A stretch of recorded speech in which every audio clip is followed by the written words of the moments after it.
Hello friends, എല്ലാവർക്കും good morning. ചെമ്പനീർ പൂവിൻ്റെ ഇന്നത്തെ സൂപ്പർ ഹിറ്റ് വിശേഷത്തിലേക്ക് എല്ലാവർക്കും സ്വാഗതം. അങ്ങനെ നമ്മുടെ രേവതി ഭയങ്കരമായിട്ടും കലിമൂത്ത് നിൽക്കുക.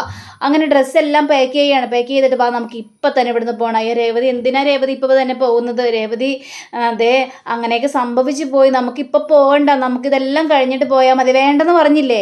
ഇനി ഒരു നിമിഷം പോലും ഞാൻ ഇവിടെ നിൽക്കില്ല. ഞാൻ പല പ്രാവശ്യം പറഞ്ഞാണ് ഈ റൂമിൽ നിന്ന് മാറാമെന്ന്. എന്നിട്ട് പോലും ഞാൻ പറയുന്ന വാക്ക് കേൾക്കാതെ അവരെ പോയി തല്ലുകയും ചെയ്തു. ഇനിയിപ്പം ഞാനിവിടെ നിൽക്കുന്ന പ്രശ്നമില്ല സച്ചിയേട്ടാ, പെട്ടെന്ന് തന്നെ റെഡി ആയിക്കോ, നമുക്ക് പോകണം. രേവതി, ഞാൻ പറഞ്ഞൊന്ന് കേക്ക്. വേണ്ടെന്നല്ലേ പറഞ്ഞത്? അങ്ങനെ രേവതി ഭയങ്കരമായിട്ട് അവിടെ ഷൗട്ട് ചെയ്യുകയാണ്. അത് സച്ചിക്ക് വല്ലാത്തൊരു വേദനയും ഉണ്ടാക്കുകയാണ്. അങ്ങനെ ഇവർ രണ്ടുപേരും അവിടെ നിന്ന് പുറപ്പെടുക.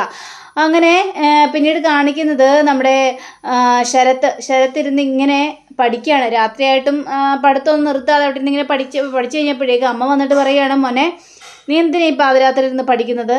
ദേ പോയി കിടന്ന് ഉറങ്ങിക്കട്ടെ, ഇനി പഠിത്തമൊക്കെ ഇനി നാളെ മതി. അത് ശരി, ഞാൻ പഠിക്കാതിരുന്ന് കഴിഞ്ഞാൽ പറയും നിനക്ക് പഠിക്കാനൊന്നുമില്ല, നിനക്ക് പഠിക്കാൻ പാടില്ലേ എന്ന്. ഇപ്പം പഠിച്ചു കഴിഞ്ഞാൽ പറയും നീ എന്തിനാ ഇപ്പം ഇരുന്ന് പഠിക്കുന്നത്, പോയി കിടന്ന് ഉറങ്ങിക്കൂടെ എന്ന്. ഇതെന്താ അമ്മ ഇത് എന്ന് ചോദിച്ചപ്പോഴേക്കും, മോനെ പഠിക്കേണ്ടതല്ല ഞാൻ പറഞ്ഞത്, പഠിക്കണം. പക്ഷേ ഉറക്കമുളച്ച് ഇങ്ങനെ പഠിക്കാനിരുന്ന് കഴിഞ്ഞിട്ടുണ്ടെങ്കിൽ ഉള്ള ബുദ്ധിയും കൂടി പോകും, പഠിത്തമൊന്നും നമ്മുടെ തലയിൽ കയറില്ല. അതുകൊണ്ട് ഉറക്കമൊഴിച്ച് പഠിക്കാൻ നിൽക്കരുത്, പോയി കിടന്ന് ഉറങ്ങാൻ നോക്ക്, രാവിലെ പഠിച്ചാൽ മതി എന്ന് അമ്മ പറയാം. ആ ശരി അമ്മേ എന്നും പറഞ്ഞുകൊണ്ട് നമ്മുടെ ശരത്ത് ഇങ്ങനെ പോകുമ്പോൾ ദേവുവിൻ്റെ റൂം കാണാം. അപ്പോൾ ദേവു ഉറങ്ങിയിട്ടില്ല. ദേവു ആണെങ്കിൽ ആരോടോ ഇങ്ങനെ ചാറ്റ് ചെയ്തുകൊണ്ടിരിക്കുക. ആ സമയത്ത് നമ്മുടെ ശരത്താണെങ്കിൽ ദേവു എന്ന് പറഞ്ഞു വിളിക്കുന്നത്. ഉറങ്ങാനുള്ള സമയം ആയില്ലേ ദേവു എന്ന് ചോദിക്കുകയാണ്. എന്താ നിനക്ക് ഉറങ്ങാനായില്ലേ, നീ എന്താ ഉറങ്ങിയില്ലേ എന്ന് ചോദിച്ചപ്പോൾ, ഞാൻ ഉറങ്ങിയെങ്കിൽ ഇവിടെ വന്ന് ഇങ്ങനെ നിൽക്കോ, നിനക്കിപ്പോൾ എന്താ വേണ്ടത് ശരത്തെ? ആരോടാ ഈ ചാറ്റിങ്? കുറേ നേരം ആയല്ലോ ചാറ്റിങ് തുടങ്ങിയിട്ട്. അപ്പം രാത്രി ഇതാണ് പരിപാടി അല്ലേ? ആരും കാണാതെ ചാറ്റിങ് ചാറ്റിങ് ചാറ്റിങ്. ഇത് കേട്ട് കഴിഞ്ഞപ്പോഴേക്കും എനിക്കെന്താ ചാറ്റ് ചെയ്തൂടെ? എൻ്റെ ഫ്രണ്ടിനെ ഞാൻ കണ്ടു, പരിചയപ്പെട്ടു. അപ്പോഴേക്കും അവളോട് എനിക്ക് ഒരുപാട് കാര്യങ്ങളെല്ലാം ചോദിക്കാനുണ്ട്. അങ്ങനെ ഞാൻ ചാറ്റ് ചെയ്യുന്നു. അതിനിപ്പോൾ നിനക്കെന്താ പ്രശ്നം ശരത്തെ എന്ന് ചോദിച്ചു കഴിയുമ്പോൾ, ആ ഒരു ചാറ്റിങ് അത്ര നല്ല കാര്യമല്ലല്ലോ. ഈ പാതിരാത്രിയൊക്കെ കുത്തിയിരുന്ന് ചാറ്റ് ചെയ്യുന്നത് അത്ര വലിയ രസമുള്ള കാര്യമൊന്നും അല്ല. നീ പോയി കിടന്ന് ഉറങ്ങു ശരത്തെ. ദേ ഞാനിപ്പോൾ അവളോട് ചാറ്റ് ചെയ്തിട്ട് ഞാൻ കിടന്നുറങ്ങും? ഓ, ചാറ്റ് ചെയ്യണമെന്നും അത്ര വലിയ തെറ്റാണെന്നൊന്നും എനിക്ക് തോന്നുന്നില്ല. നീ പോയി കിടന്നുറങ്ങാൻ നോക്ക്. ആ ഞാൻ പോയിക്കോളാം, പക്ഷേ ഇതെവിടത്തോളം പോകുമെന്ന് നമുക്കൊന്ന് കാണണമല്ലോ എന്നും പറഞ്ഞുകൊണ്ട് ശരത്ത് പോവുക. അപ്പോൾ ദേവുവിന് ആകെ പേടിയും തോന്നിക്കണം. എൻ്റെ ദൈവമേ, അവൻ ഇനി കാര്യങ്ങളെല്ലാം മനസ്സിലായി കാണോ? ഇതിപ്പോൾ വലിയൊരു ഇതായി പോയല്ലോ എന്നും പറഞ്ഞുകൊണ്ട് അങ്ങനെ നമ്മുടെ രേവതിയും അതേപോലെ തന്നെ സച്ചിയും കൂടി എത്തുക. രേവതിയാണെങ്കിൽ ഭയങ്കര കലിപ്പോട് കൂടി തന്നെ സച്ചി പറയുന്നുണ്ട്, രേവതി ദൈവത്തോർത്ത് അച്ഛനോടൊന്നും പറയല്ലേ, പറഞ്ഞു കഴിഞ്ഞാൽ പ്രശ്നമാവും. നമ്മുടെ സന്തോഷത്തോടെ പോയി സന്തോഷത്തോടെ മടങ്ങി വന്നെന്ന് മാത്രമേ ചിന്തിക്കാനായിട്ട് പാടുള്ളൂ, അതുകൊണ്ട് പറയല്ലേ. അങ്ങനെ രേവതി ഒന്നും മിണ്ടുന്നില്ല. രേവതി നേരെ അകത്തേക്ക് കയറുകയാണ്. കയറി കഴിഞ്ഞപ്പോഴേക്കും ഈ ചന്ദ്രയാണെങ്കിൽ അന്തം വിട്ട് നോക്കി നിൽക്കുക. അപ്പോൾ രവിയാണെങ്കിൽ ആഹാ രണ്ടുപേരും വന്നോ, ഇതെന്താ ഇത്ര പെട്ടെന്ന് വന്നത്, നിങ്ങളെന്താ പെട്ടെന്ന് പോന്നു കളഞ്ഞത് എന്ന് ചോദിക്കുമ്പോൾ, അത് പിന്നെ അച്ഛാ എന്ന് രേവതി പറയാൻ തുടങ്ങുമ്പോഴേക്കും സച്ചി പറയാണ്, അതെ അച്ഛൻ ഞങ്ങളവിടെ എല്ലാ കാഴ്ചകളും കണ്ടു കഴിഞ്ഞു. എല്ലാ കാഴ്ചകളും കണ്ടു കഴിഞ്ഞെന്നോ? അത്രേ ഉണ്ടായിരുന്നുള്ള കാഴ്ച? അങ്ങനെ കാഴ്ച കഴിഞ്ഞെങ്കിൽ വേറെ എവിടെയെടുത്തെങ്കിലും പോകാമായിരുന്നില്ലേ? എന്തിനാ പെട്ടെന്ന് തന്നെ ഇങ്ങോട്ട് പോകുന്നത്? നിങ്ങൾ ടൂറിന് വിട്ടല്ലേ, അപ്പോൾ അത് ആസ്വദിച്ച് തന്നെ വരണ്ടേ? അയ്യോ അച്ഛാ, ഞങ്ങൾ ആസ്വദിച്ചു, നന്നായിട്ട് തന്നെ ആസ്വദിച്ചു എല്ലാ രേവതി എന്ന് പറയാണ്. ശരി, എന്തായാലും നിങ്ങൾ വന്നല്ലോ. അയ്യോ ഞങ്ങൾ വന്നു കഴിഞ്ഞപ്പോഴേക്കും അച്ഛൻ്റെ മുഖത്ത് ആ ഒരു സന്തോഷേ, അത് ഭയങ്കര സന്തോഷമാണല്ലോ. അപ്പോൾ ശ്രുതി ഇറങ്ങി വരികയാണ്. മക്കളെ, ഏതായാലും നിങ്ങൾ വന്നില്ലേ, നിങ്ങൾ യാത്ര ക്ഷീണം കഴിഞ്ഞ് വന്നതല്ലേ, അതുകൊണ്ട് പോയി റെസ്റ്റ് എടുക്കുക. ശരി അച്ഛാ എന്ന് പറഞ്ഞുകൊണ്ട് ഇവർ രണ്ടുപേരും മോളോട് കയറി പോവാം. അപ്പോൾ ചന്ദ്രയാണെങ്കിൽ രവിയേട്ടാ, ഞാൻ പറഞ്ഞില്ലേ അപ്പോഴേ അവരെന്തോ പ്രശ്നം ഉണ്ടാക്കിയിട്ട് വരികയാണ്, അതുകൊണ്ടാണ് ഇത്ര പെട്ടെന്ന് ഇങ്ങോട്ട് വന്നത്. ഒന്ന് പോ ചന്ദ്രേ, നീ ചുമ കുത്തിത്തിരിപ്പുണ്ടാക്കാതെ. അവരൊരു പ്രശ്നം ഉണ്ടാക്കിയിട്ടില്ല, അവർ ടൂറ് പോയി കാഴ്ചകളെല്ലാം കണ്ടു വന്നു. അതിനിപ്പോൾ എന്താ പ്രശ്നം? കാഴ്ചകളൊന്നും ഇല്ലെങ്കിൽ പിന്നെ അവിടെ നിന്നിട്ട് കാര്യമൊന്നുമില്ലല്ലോ, അതുകൊണ്ടാണ് പെട്ടെന്ന് വന്നത്. ഇതൊന്നും അല്ല ചന്ദ്രേട്ടാ, സോറി രവിയേട്ടാ, അവരുടെ മുഖത്ത് ഭയങ്കര സങ്കടമോ എനിക്ക് തോന്നിയില്ലല്ലോ, ഒരു സന്തോഷത്തോടെ വന്ന. രേവതിയുടെ മുഖം കണ്ടായിരുന്നോ ഉമ്മെന്നും പറഞ്ഞുകൊണ്ടിരിക്കുന്നത്. അപ്പോഴേക്കും ശ്രുതി വന്നിട്ട് ആൻറ്റി പറഞ്ഞ സത്യം തന്നെ അങ്കളെ, അവരിടയിൽ എന്തോ പ്രശ്നം ഉണ്ടായിട്ടുണ്ട്, അതാണ് ഇങ്ങനെയൊക്കെ സംഭവിക്കാനുള്ള കാരണം. ഓ ഇനി നീയും കൂടി വന്നാൽ മതി. എനിക്ക് അവരെ കണ്ടിട്ട് ഒന്നും തോന്നിയൊന്നുമില്ല, നിങ്ങളായി നിങ്ങളുടെ പാടായി എന്നും പറഞ്ഞുകൊണ്ട് രവി പോവുകയാണ്. അപ്പോഴേക്കും ചന്ദ്രൻ എന്തൊക്കെയോ ചിന്തിച്ചുകൊണ്ടിരിക്കുക. അപ്പോൾ എന്തൊക്കെയോ ചിന്തിച്ചുകൊണ്ടിരിക്കുമ്പോൾ ശ്രുതി ചോദിക്കുകയാണ്, എന്താ ആൻറ്റി എന്തെങ്കിലും ആലോചിക്കുന്നത്? ഓ നിനക്ക് സന്തോഷമായല്ലോ, ടൂർ പോകാൻ പറ്റത്തിൻ്റെ സങ്കടമൊക്കെ തീർന്നില്ലേ, കയറി പോകാൻ നോക്ക്. അങ്ങനെ ശ്രുതി അവിടെ അങ്ങോട്ട് കയറി പോവുകയാണ്. അങ്ങനെ പിന്നീട് കാണിക്കുന്നത് നമ്മുടെ ദേവു ആണെങ്കിൽ ഹോസ്പിറ്റലിൽ ചെന്നിട്ട് കൂട്ടുകാരത്തി ബെസ്റ്റ് ഫ്രണ്ടിന് ഒരു ചോക്ലേറ്റ് കൊടുക്കുകയാണ്. എന്നാ എൻ്റെ വക എന്ന് പറഞ്ഞപ്പോഴേക്കും എന്താണ് ഇത്ര സന്തോഷം, എനിക്ക് മാത്രം സ്പെഷ്യൽ ചോക്ലേറ്റൊക്കെ, അല്ലെങ്കിൽ ഒരു മിഠായി പോലും മേടിച്ചു തരാത്തവളാ ഇപ്പം ഇങ്ങനെ ചോക്ലേറ്റ് ആയിട്ട് വന്നിരിക്കുന്നത്. അതേ അരുണേട്ടനെ സ്ഥലം മാറ്റം കിട്ടിയിട്ടുണ്ട്, ഇവിടെയാ ചാർജ് എടുക്കാനായിട്ട് പോകുന്നത് പോലീസായിട്ട്. ഇത് കേട്ട് കഴിഞ്ഞപ്പോഴേക്കും ആഹാ അപ്പം നീ ഭയങ്കര ഹാപ്പിയാണല്ലോ. അതെ ഞാൻ ഭയങ്കര ഹാപ്പി തന്നെയാണ്. അല്ല നിന്നെ കാണാൻ പറ്റാത്തത് കൊണ്ടാണോ ഇങ്ങോട്ടേക്ക് വരുന്നത് ട്രാൻസ്ഫറായി എന്ന് പറഞ്ഞപ്പോഴേക്കും അതൊരു കാരണം തന്നെയാണ്, എന്നെ കാണാൻ വേണ്ടി തന്നെയാണ്, എന്നും കണ്ടിരിക്കാൻ വേണ്ടി തന്നെയാണ് അരുണേട്ടൻ ഇങ്ങോട്ട് വരുന്നതെന്ന് പറയാണ്. ഓ ഇത്രയും നല്ല ഭാഗ്യവതിയെ. അല്ല എനിക്ക് മാത്രമേ ഉള്ളൂ, ബാക്കി എല്ലാവർക്കും ചോക്ലേറ്റ് കൊടുക്കുന്നില്ലേ? ആഹാ നല്ല കഥയായി, ബാക്കി എല്ലാവർക്കും ചോക്ലേറ്റ് കൊടുത്തിട്ട് വേണം ഇത് നാട്ടിൽ മുഴുവനും പാട്ടാകാനായിട്ട്. എൻ്റെ വീട്ടുകാർ വല്ലതും അറിഞ്ഞു കഴിഞ്ഞാലേ അത് പ്രശ്നമാവും.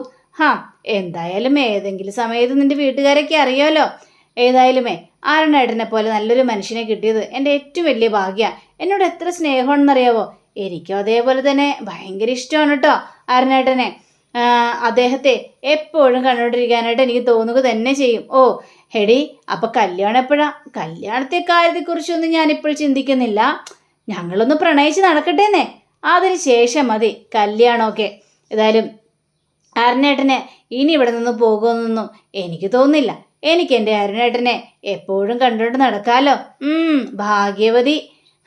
സ്നേഹിച്ച ആളെ തന്നെ കല്യാണം കഴിക്കാൻ പറ്റുക, അതാണ് ഏറ്റവും വലിയ ഭാഗ്യം അല്ലേടി എന്നിങ്ങനെ ചോദിക്കുമ്പോൾ നമ്മുടെ ദേവു ഭയങ്കരമായിട്ടും തലയിങ്ങനെയൊക്കെ കൊടുക്കുകയാണ്. അങ്ങനെ പിന്നീട് കാണിക്കുന്നത് നമ്മുടെ രേവതിയാണെങ്കിൽ ദേഷ്യപ്പെട്ട് ഡ്രസ്സുകളെല്ലാം വലിച്ച് പുറത്തേക്ക് ഇടുകയാണ്. എടാ എന്തോരം ഡ്രസ്സാണ് കൊണ്ടുപോയത്, കുറേ ഡ്രസ്സ് കൊണ്ടിട്ട് എന്ത് ഉപയോഗം ഉണ്ടായിരുന്നു, ചുമ്മാ കാലിയും വരുന്നുണ്ട്.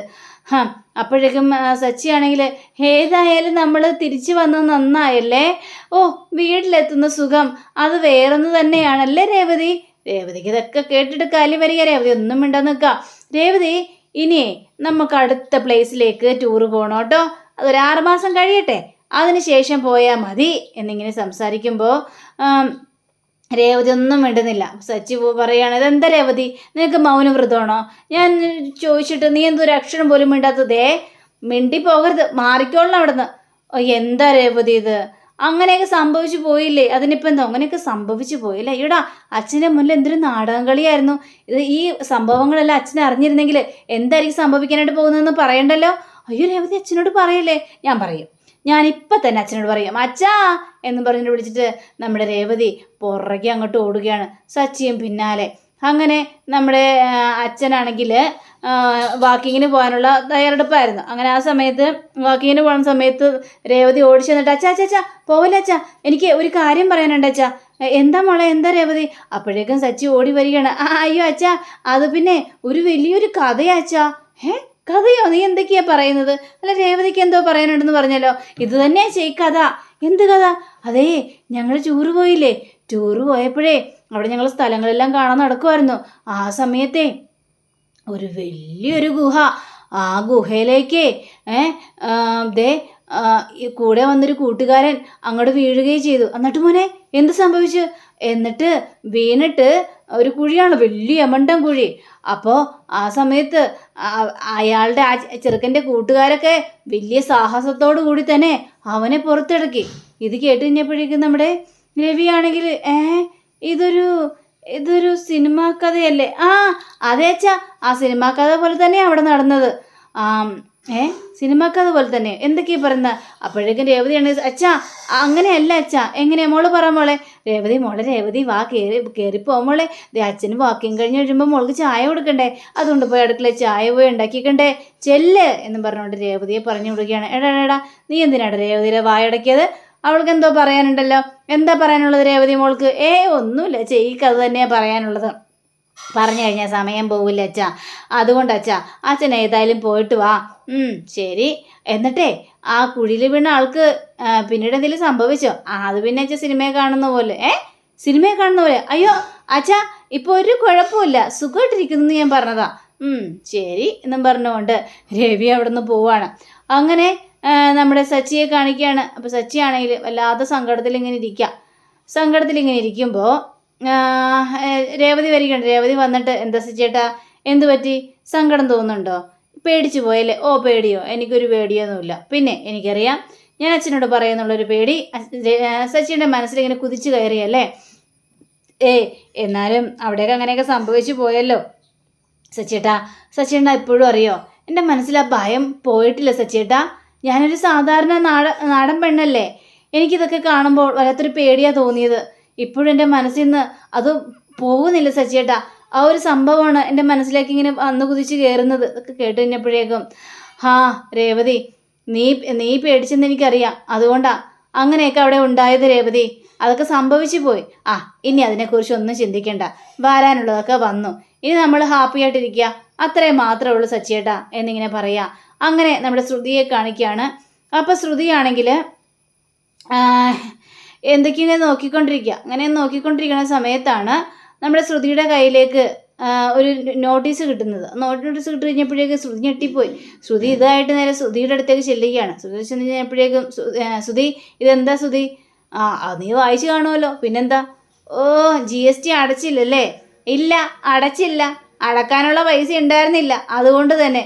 ഇതെന്താ ശ്രുതി, ഈ GST ഒക്കെ അടക്കാതിരുന്നു കഴിഞ്ഞാൽ എല്ലാം പ്രശ്നമാവില്ലേ? പിന്നെ എന്താ നീ GST അടക്കാതിരുന്നത് എന്നൊക്കെ എന്നെ ചോദിച്ചു കഴിഞ്ഞപ്പോഴേക്കും, എനിക്ക് പറ്റില്ലെന്നേ, അങ്ങനെ അടക്കാതിരുന്ന ഷോറൂം പോണെങ്കിൽ പോട്ടേന്നോ? ഇതിപ്പോൾ എൻ്റെ ഒന്നുമല്ലല്ലോ, അച്ഛൻ്റെ അല്ലേ. അച്ഛൻ്റെ അല്ലേ അതിൻ്റെ അധികാരി. നമ്മൾ ആ ഷോറൂം ആർക്കും വിട്ടുകൊടുക്കാനായിട്ട് പോകുന്നില്ല. നമ്മുടെ ഷോറൂം തന്നെയാണ്. അച്ഛന് കൊടുക്കാനുള്ള പൈസ, ഷോറൂമിൻ്റെ പൈസ, ഇതൊന്നും എന്നെക്കൊണ്ട് ഓടാനായിട്ട് പോകുന്നില്ല. അച്ഛന് പൈസ കൊടുക്കണ്ടേ? ഇതെല്ലാം എവിടെ നിന്നിട്ട് കൊടുക്കുമെന്നാണ് ഈ പറയുന്നത്. 30 ലക്ഷം ഇട്ട് കിടന്നു കളഞ്ഞ ആളില്ലേ, അയാളെ കണ്ടെത്തി കഴിഞ്ഞാൽ തീരാവുന്ന പ്രശ്നമല്ലേ ഉള്ളൂ എന്ന് ചോദിക്കുകയാണ്. അയാളെ എവിടെ കണ്ടെത്താനായിട്ടാണ്? എന്നാൽ സച്ചി അന്വേഷിക്കാനായിട്ട് പോയതാണ്. അപ്പം നീ കാരണമല്ലേ ഇതെല്ലാം മുടങ്ങിയത്? നീ സച്ചി കണ്ടെത്തണ്ട, ഞങ്ങൾ തന്നെ കണ്ടെത്തിക്കോളാം എന്ന് പറഞ്ഞുകൊണ്ട് എന്തൊക്കെയായിരുന്നു വീരവാദങ്ങൾ. ഇപ്പം എന്തായി? ഒന്നുമില്ലാത്തൊരവസ്ഥയായില്ലേ എന്ന് പറയാം. ഇപ്പം എന്നെ കുറ്റപ്പെടുത്തുകയാണ്. ഇതിനെ ഓരോരോ വഴിയേ ഉള്ളൂ. എന്ത് വഴി? അത് പിന്നെ ശ്രുതി, നിൻ്റെ അച്ഛനോട് കുറച്ച് പൈസ ചോദിക്കും. ഇത് കേട്ട ശ്രുതി കണ്ണും മേടിച്ച് നോക്കിയാണ്. അയ്യോ സോറി, നിൻ്റെ അച്ഛൻ മരിച്ചു പോയല്ലേ, ഇനി എങ്ങനെ പൈസ ചോദിക്കുന്നു? ജീവിച്ചിരുന്നാലും പൈസ ചോദിക്കാൻ പറ്റില്ലല്ലോ. അങ്ങേരെ കൊണ്ട് എന്തെങ്കിലും ഉപകാരം ഉണ്ടായിട്ടുണ്ടോ? ഒരു ഉപകാരം ഉണ്ടായിട്ടില്ല.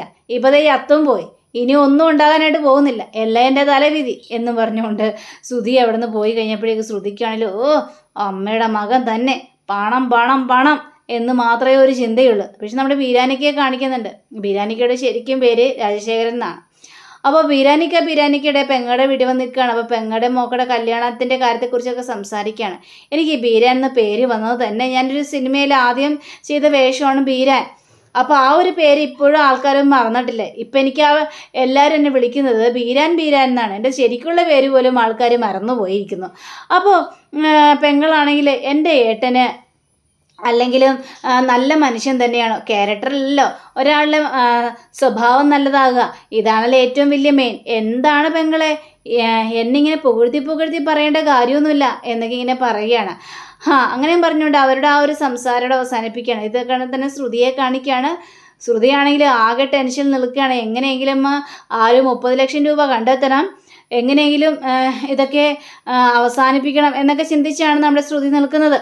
അങ്ങനെ പിന്നീട് കാണിക്കുന്നത് നമ്മുടെ സച്ചി ഒരിടത്ത് വണ്ടി പാർക്ക് ചെയ്ത് സച്ചി ഇങ്ങനെ കാറിൽ നിന്ന് ഇറങ്ങുന്ന സമയത്ത് പോലീസുകാർ വരികയാണ്, ജീപ്പ് ഇറങ്ങണം. അപ്പോൾ ആ പോലീസിനെ കാണിക്കണം അരുൺ. കാരണം നമ്മുടെ ദേവു സ്നേഹിക്കുന്ന ആ ഒരു പോലീസുകാരനാണ് ഇവിടെ വന്നിരിക്കുന്നത്.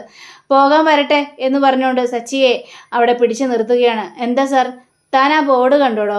അപ്പോൾ അവിടെ എഴുതി വെച്ചിരിക്കുന്നത് നോ പാർക്കിംഗ് എന്ന് എഴുതി വെച്ചിരിക്കണം. അയ്യോ സാർ, സോറി സാർ, ഞാൻ ആ നോ പാർക്കിംഗ് ഇത് കണ്ടില്ല സാർ. ഇവിടെ ഇങ്ങനെ ഒരു ബോർഡ് ഉണ്ടായിരുന്നല്ലേ, കാണാൻ വേണ്ടിയാണല്ലോ ആ ബോർഡ് വെച്ചിരിക്കുന്നത്.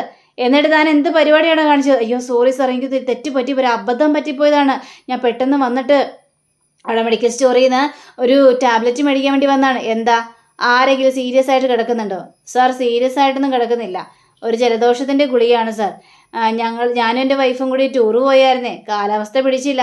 എടാ, തന്നെ ഫാമിലി കാര്യമൊന്നും എനിക്ക് കേൾക്കേണ്ട ആവശ്യമൊന്നുമില്ല. താൻ ചെയ്തത് തെറ്റായ കാര്യമാണ്. അയ്യോ സാർ, സാറോട് ഞാൻ ക്ഷമ ചോദിച്ചില്ല സാർ, എനിക്കൊരു അബദ്ധം പറ്റിപ്പോയതാണ്. അബദ്ധം പറ്റില്ല. എടോ, തനിക്ക് റൂൾസ് ഒന്നും അറിയാൻ പാടില്ലെങ്കിൽ റോഡിൽ കൂടി വണ്ടി ഓടിച്ച് നടക്കരുത്.